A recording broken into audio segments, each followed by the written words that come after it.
there's something happening here. So what I'm going to do is I'm going to introduce our guests, then I'm going to get out of the way, and then after our panelists speak, we have Sandy Black from the Council of Economic Advisors, who's got some great new numbers that we're going to look at and continue the discussion. So our first panel, Senator Kirsten Gillibrand.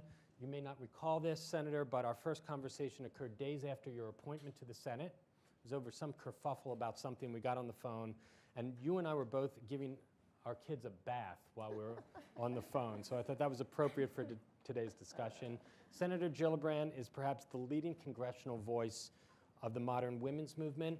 She is fighting to get women off the sidelines and into boardrooms and into public office.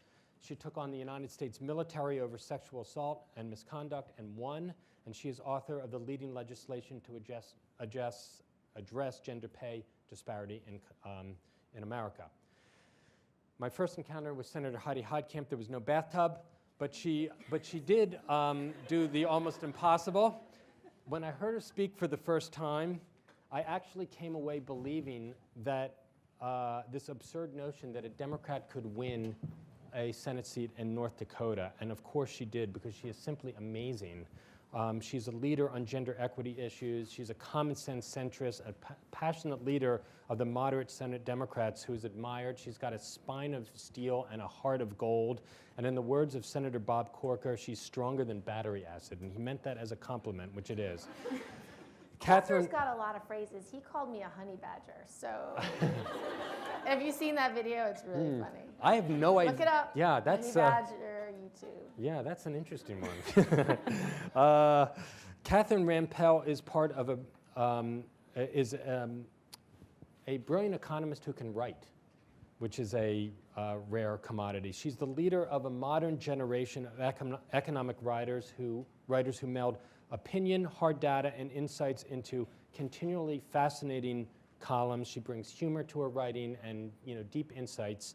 When she's not writing about the Buffalo Jills or her wedding invitations or how women define themselves or don't define themselves in her career, she's writing about perhaps a new emperor for America, a king like Donald Trump, in her column today. And she makes a very good argument that he'd be a great king. She helped found the economics blog at the New York Times and now writes a must-read twice-weekly column in the Post. So we're so pleased to have all of you. I am going to get out of the way and so that you can have your discussion. Thank you. Thank you.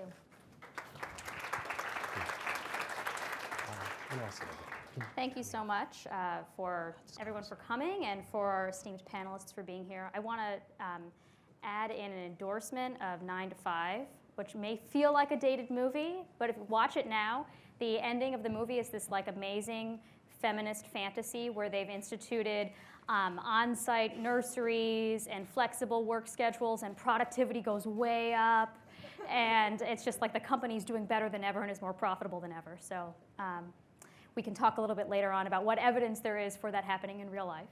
There is potentially some, but anyway, good movie.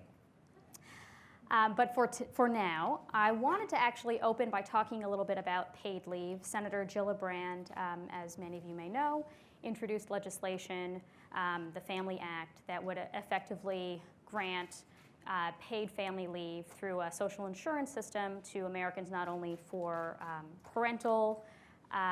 the parental leave time period, but for other kinds of care. And I wanted to talk with you, Senator Gillibrand, first about what we've learned so far from what states have done on this issue, as there are a number of states, including the state you represent, where I now live, New York, that have passed this legislation. New York hasn't implemented it yet, but others have. So what have we learned from states like California that have already introduced a system like this? How does it inform what we should be doing at the federal level?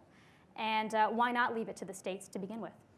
Well, if you waited to the states to do it, there's a lot of people who won't have access to paid leave for decades. So that's not an option. But it is great that states are leading the way, because now we have a track record on which to make our arguments. And California is a perfect example. California's had it for 10 years. It's a fairly modest program. It's 50% of someone's pay, which is better than nothing. And good employers enhance that by adding additional leave. They just increased it to 70%. So it's a huge success for California to double down on it. But the surveys done with businesses are great. 90% of businesses said it had no negative effect or a positive effect on their bottom line. It said 87% said it had no effect on their operating costs. 99% said it had an increase in morale. So it's a really value add for California businesses, and they've had 10 years to test it out, and they know it works. So that's helpful. And so New York's just passed their own paid leave plan, which is great, which will get up to about 66% of someone's pay. And it just matters. And so the national plan we're trying to do is to create a state-of-the-art plan where all employees, no matter what industry, large company, small company, big part-time or full-time, you would get 66% of your pay over 12 weeks with a cap. You can get up to $4,000 a month. And that would make a huge difference, because if you're an employee who has 2 or 3 jobs, you're part of the gig economy, you're buying into it your whole life. And people take it when they need it, because every person is going to have a family emergency. Either your mother is going to get sick, dying with cancer, you need to be by her side, or you have a new baby, or your spouse gets sick and you need to support him or her. It makes a huge difference to have it available. And when I talk to upstate businesses in the more conservative parts of my state, it's only $1.50 a week. So I say, would you buy each employee 1 cup of coffee a week so that when something happens in their life, they can take leave? And they overwhelmingly say, of course I would. That's not a lot of money. It's less than $100 a year per employee. And so the employee puts in, the employer matches it, and that's how you have a social insurance plan that will be there for all workers when they need it. Senator Heitkamp, have you talked with employers in your state about this? I imagine that employers in North Dakota might have a different view of what they might perceive as a mandate. I think the first thing that I want to ask this audience is, how many of you have paid leave? Raise your hand. That's so bad. Not great. Not great. I mean, because everybody seems to think that this is maybe states like North Dakota that are red states. Not necessarily. This is a challenge that so many families have, and so we can go through the economics as Kirsten just did and talk about how this is going to actually help businesses. We can do the comparisons like I like to do with unemployment insurance, which now you can imagine what a fight that was when we first talked about it, but now we know that it gives families that security that they need when bad things happen economically to them. This is when bad things happen health-wise to families, they need some additional security. And in my state, less than 50% of all the people in my state do not have 1 day of paid leave, medical leave. And so when you look at the impact that has economically, and you begin to talk about this, and you get beyond the kind of visceral reaction people in my state have to another government program, and you talk about the experience of California, and you talk about Minnesota's going to do it, and I raise this issue with my businesses. The single most difficult issue we have in my state is recruiting workforce. We have too many jobs and not enough people to fill. And I say, if Minnesota does this and offers this benefit that becomes embedded in the social fabric of what they do in Minnesota, do you think you're going to keep kids in North Dakota who could work in Minnesota? And that's our competition. So I talk about this from the standpoint of competition for labor, which is going to become a bigger issue than what it's been in periods of high unemployment. And so in North Dakota, we always have low unemployment, because if people are unemployed, they don't stay in my state. But now we have less than 3% unemployment. If we're going to keep a workforce, we need to look at benefits. Small businesses can't do this. They can't just provide the benefit. It's too expensive. We met with a small businessman in my state who runs a great little variety store. It's hip and happening downtown Fargo. I know you might not believe anything hip and happening happens in downtown Fargo. I think Kirsten can It was an awesome store. But he said, I cannot afford this benefit. But if I could join a bigger pool, just like we mitigate risk in everything that we do, whether it is insurance, health insurance, or whether it's unemployment insurance, whether it's workforce safety insurance, we know how to mitigate risk for small businesses. This is a risk mitigation for small business. So the other objection I could see employers having to an insurance program like this is that it encourages workers, whether men or women, to take time off, even if the cost of paying for those lost wages isn't borne directly by the employer. It still means that they have to find a replacement, right? If people don't have the option of taking time off. But the cost to replace a worker is so much higher. So Than finding a temporary a temp worker is easy. You can find a temp worker, but if you've trained this woman for 5 years, 10 years, she's going to need time to have that baby. Nobody goes back to work the day after they have a baby, so she's going to have to quit. And if she has to quit because she has no vacation days or sick days, you have to find a replacement worker. Over the last 10 years, businesses have spent $3.3 billion on replacement workers alone because of the absence of paid leave. So it costs them a lot more.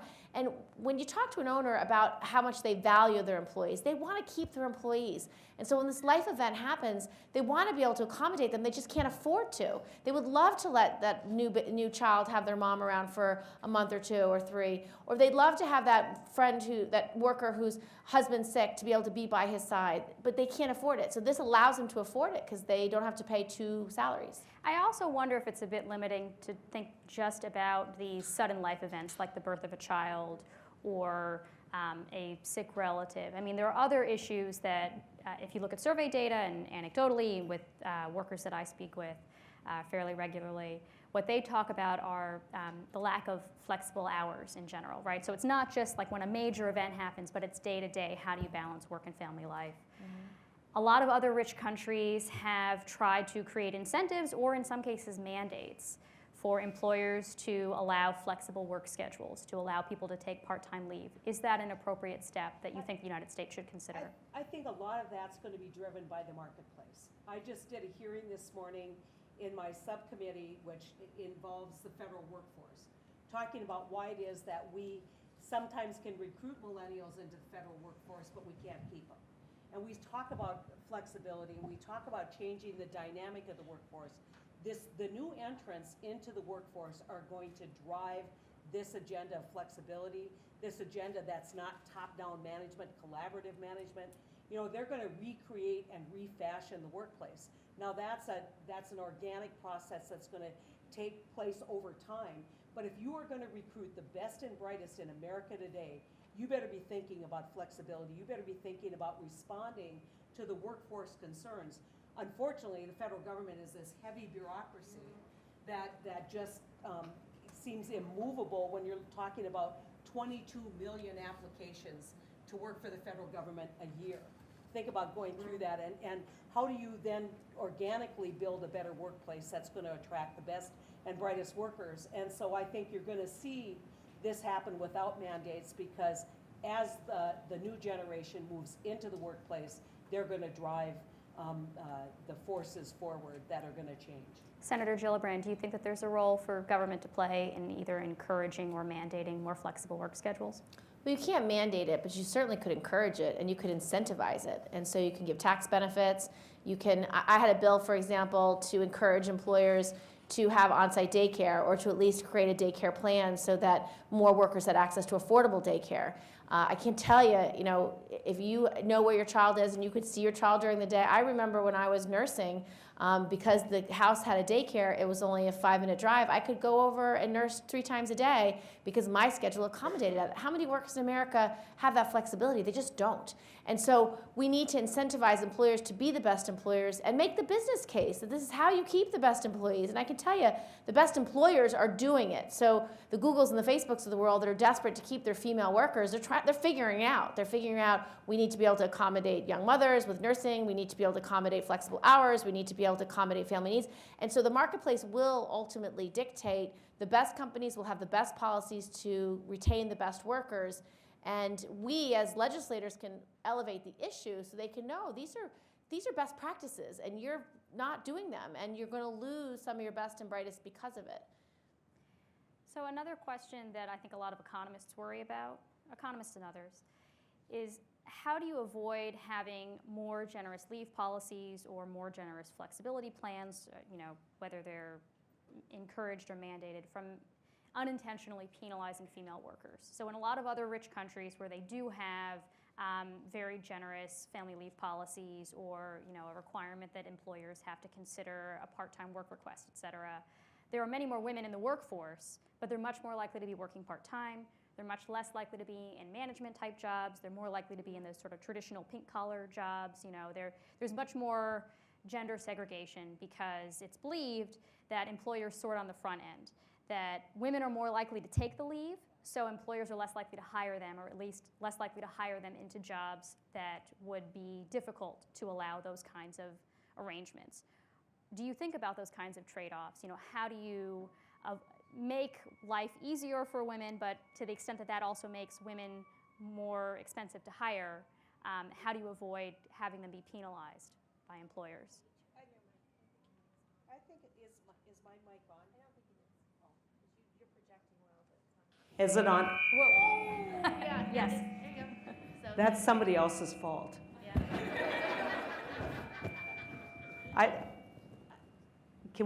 This is pretty hot. Maybe I'll just.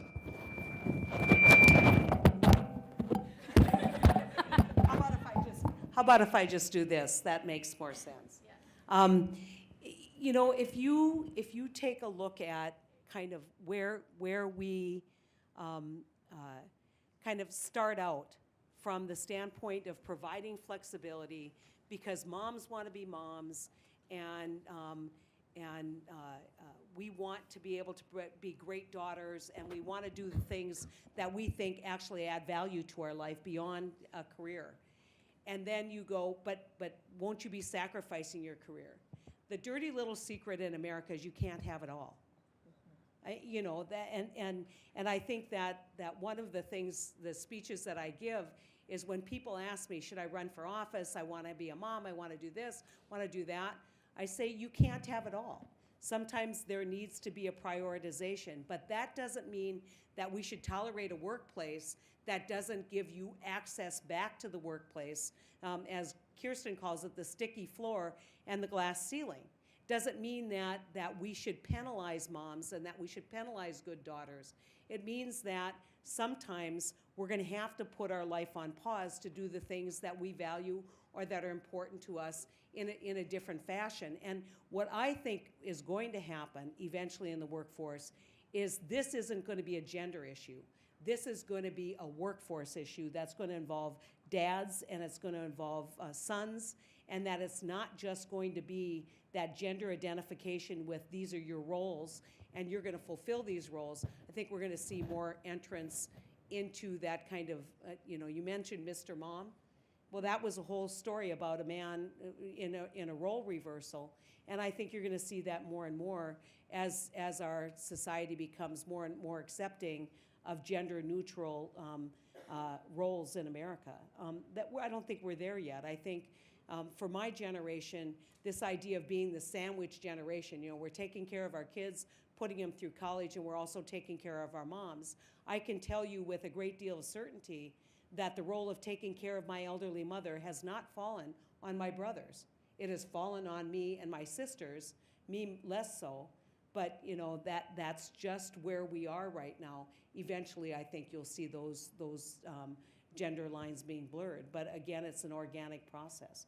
But anyone here who thinks that I'm telling you, you can have it all, I think that's unrealistic. You got to prioritize in your life. So, Senator Gillibrand, another way of asking about the issues that I was trying to raise is, are there ways that we could encourage either men to take more active roles in terms of caregiving, whether it's to children or to other family members, or to encourage employers to be accepting of those roles? Like if you look at survey data, men actually report having more work-life tensions than women do, perhaps in part because employers are more accepting of their female employees taking time off than their male employees. Well, I think you can start with gender-neutral policies. So if you had paid leave, for example, on a gender-neutral basis, then any worker can take it for any life event, and it becomes more acceptable for men to take leave for caregiving. Now, but you have to recognize, and I think this is part of what Heidi was saying, women are often natural caregivers. We often want to take care of our loved ones. We often want to be able to be there for our elderly mothers or be there for our kids. But you have to be able to sustain their opportunity in the workforce. So that's why leave is so important, because if someone in your family is in a hospital bed and dying and you want to be by their side, what has to happen is you have to have the flexibility to leave, but then come back and not lose your place in that company and be able to pay your bills during that time. So that's why I think having paid leave as a priority is going to create more opportunity for men and women to reach their full earning potential and not actually have to quit the job. I mean, because I can tell you, one of my former employees who's now running for Congress, Colleen Deacon, she's amazing. But when she was a young woman, she was a waitress, and she earned the minimum wage. She had no sick days and no vacation days. So when she got pregnant, she couldn't accommodate the birth of the child because there were no days you can take off. You need to be at work tomorrow, so she had to quit. She went on Medicaid. She had WIC for food supplements for her baby and for her. And then she had to start over at a new job 3 months later, earning the minimum wage, losing her seniority, losing whatever rung she had walked up. That's the sticky floor. So there's no way for her to keep moving ahead in that company where she's earned some seniority and experience. And so I think if you change that one dynamic, you are going to have far more women earning their full potential, which also will change the discrimination. I mean, we don't have equal pay for equal work. You have to work on that as well. You don't have affordable daycare. Huge impediment for young workers who don't earn enough to pay for daycare. We don't have universal pre-K. That's a whole year you are out of the workforce where you could be. So these are basic, and you don't have a living minimum wage. And so if you can't even earn above the poverty line working 40 hours a week, that's not the picture of the American dream that you and I know. So you need the structural changes so women can compete better and earn their full potential and reach their full potential in the workplace and make it more acceptable for men to take those responsibilities. So there are some countries, as you may know, that have instituted like a daddy leave quota, to try to incentivize more fathers to take time off at the birth of their child and to also destigmatize it, I guess, amongst their employers. Yeah. The idea being that it's not completely gender neutral, that there is time off that is only available to fathers, and that if the father takes time off, the mother gets more time off. Do you think that would be worth considering here? If that's something you've given thought to. I mean, I think that all of these things are the great experiments that are out there economically, mm-hmm. and the question is do we have a culture that supports gender roles equalizing? And the answer is today we don't. No. I mean, I think that's being honest.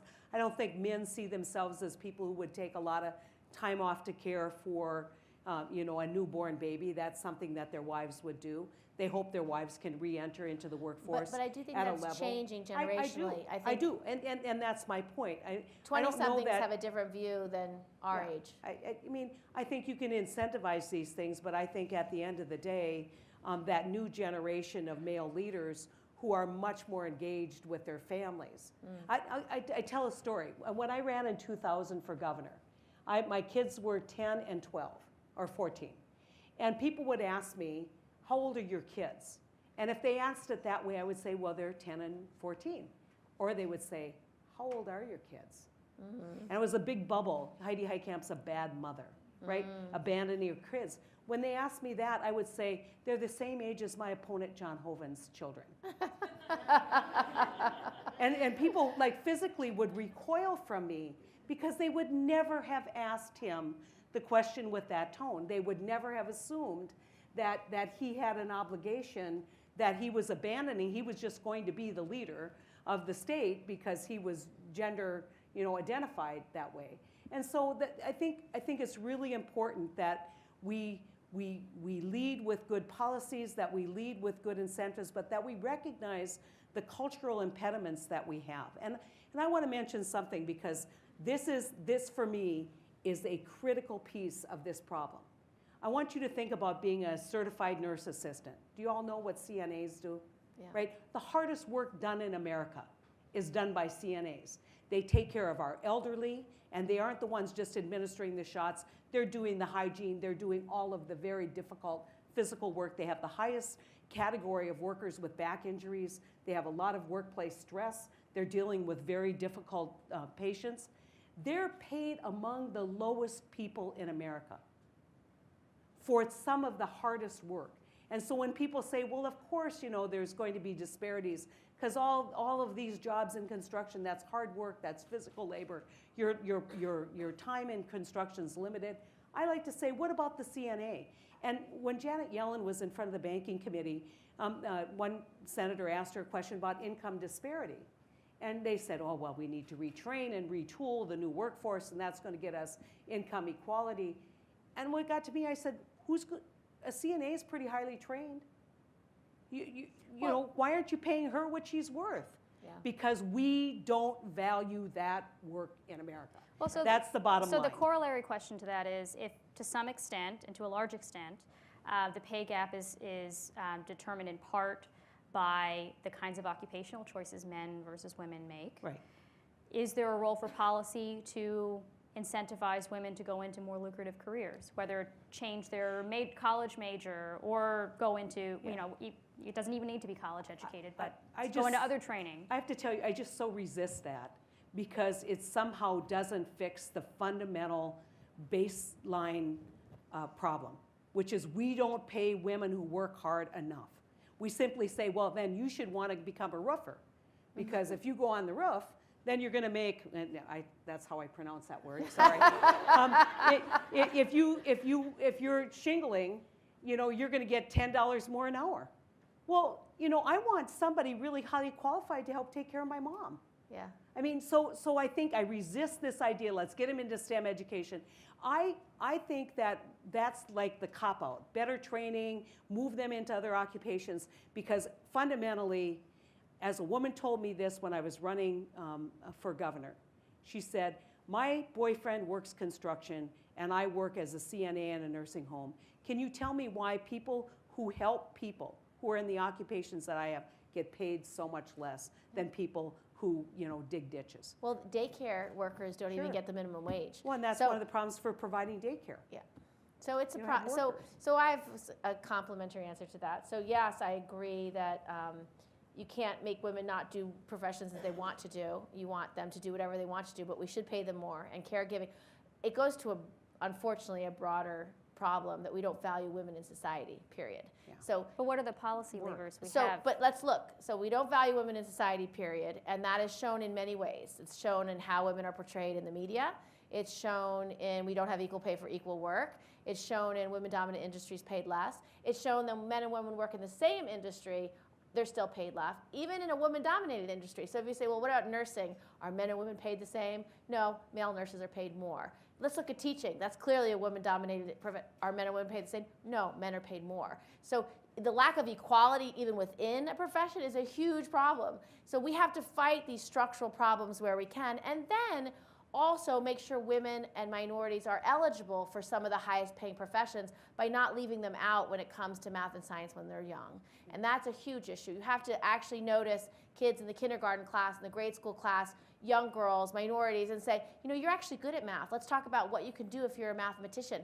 And this is another studied issue. If you label a course at Harvard, water infrastructure in at-risk nations, 70% of the class is men. If you label it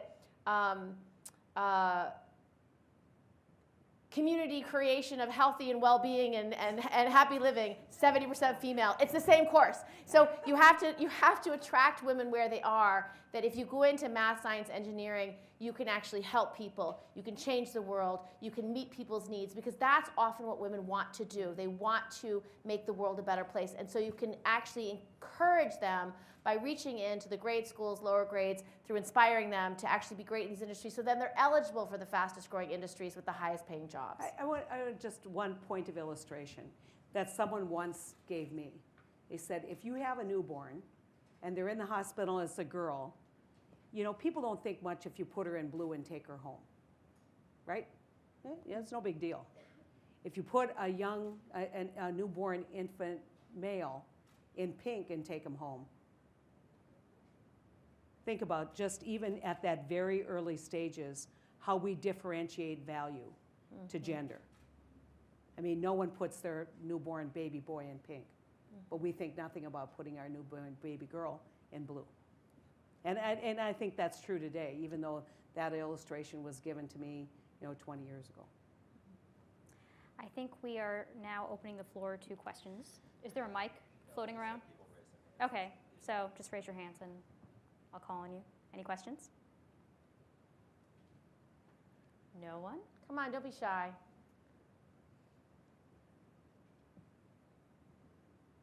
Look at them. They're I like, can keep going.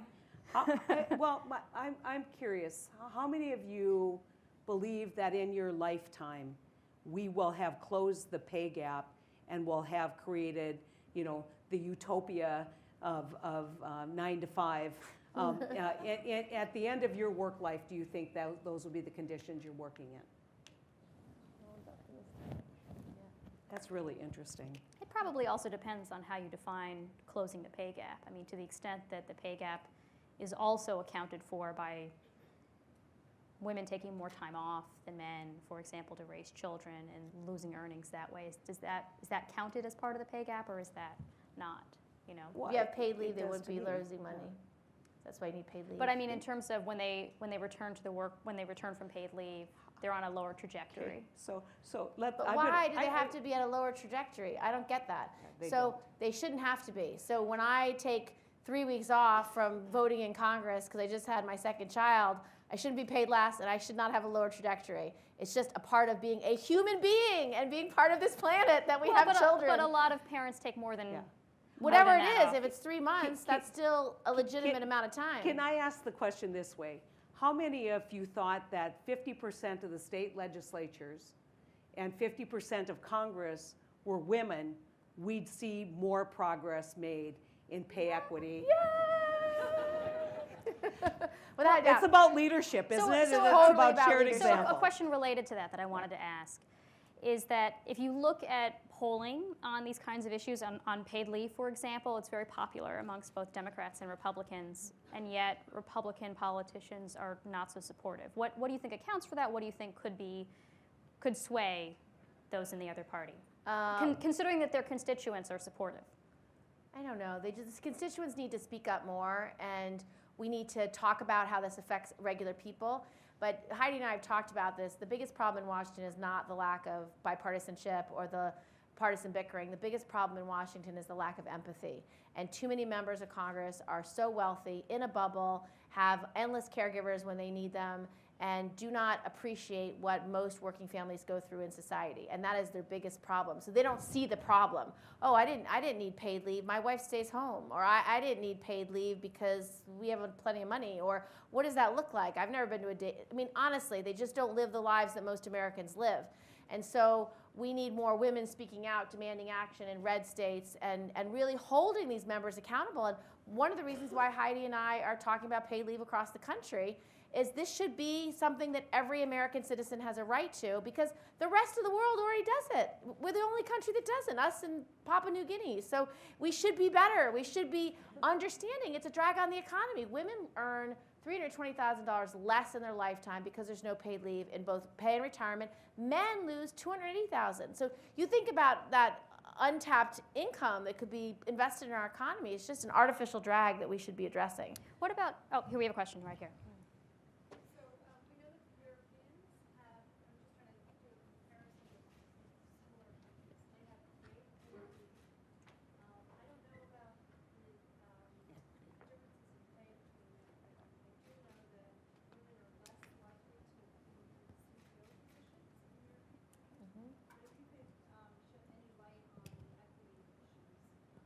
Well, there's a lot of gender bias in Europe, which just goes to the question you asked earlier.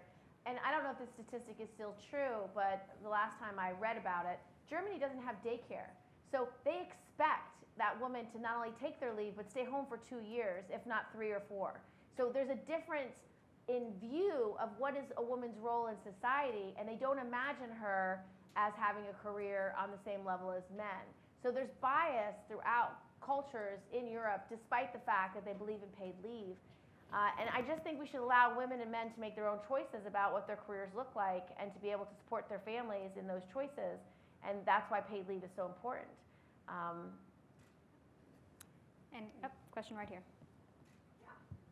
Hi, thanks very much for being here today. So I am a single female with no intention of having children or necessarily getting married. And I noticed that immediately when we talk about equal pay, the conversation immediately shifts to women's role as caregivers, which statistically is more true of women than men who have greater caregiving responsibilities. So I wonder sort of how you bring women who don't have caregiving responsibilities over and beyond those of the average man into the conversation about equal pay, because it sort of feels as though they're being left out a little bit. So what are some of the policy solutions? Is that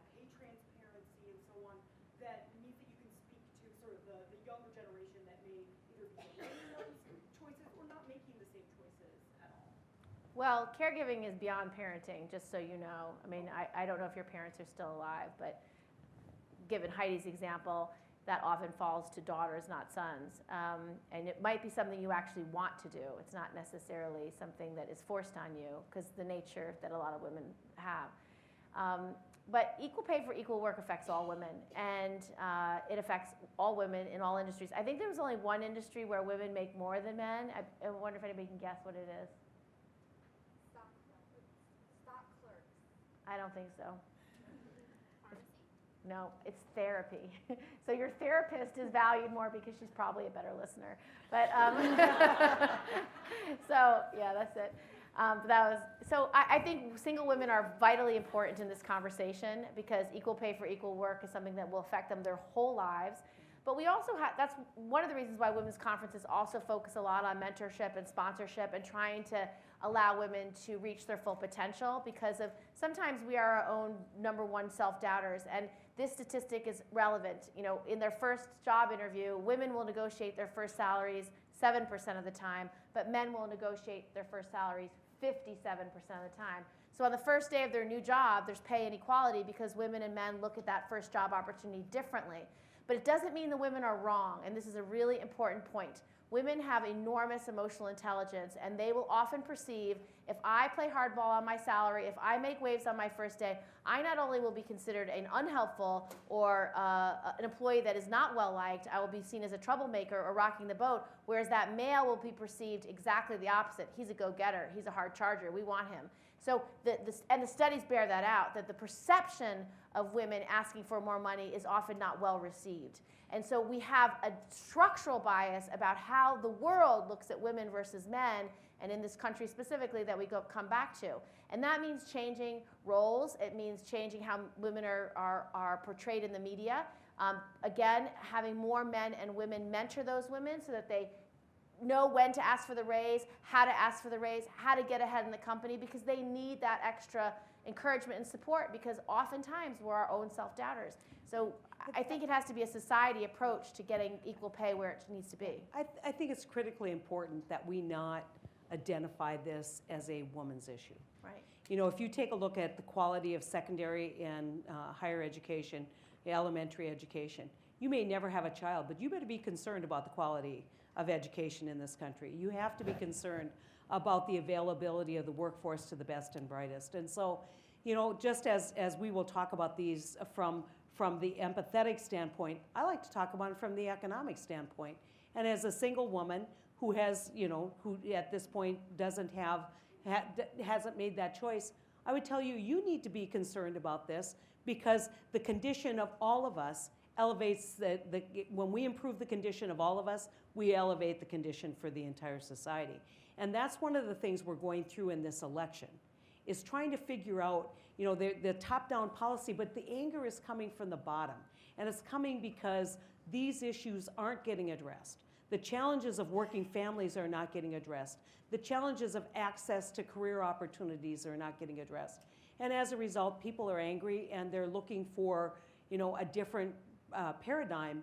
And that's a failure that we've had politically to address real life issues, not just from an empathetic standpoint, but from an economic standpoint. I think we need to wrap up now so that we can move on to our next panel. But thank you so much to Thank you. both Thank of the you. senators. Thank you for having us.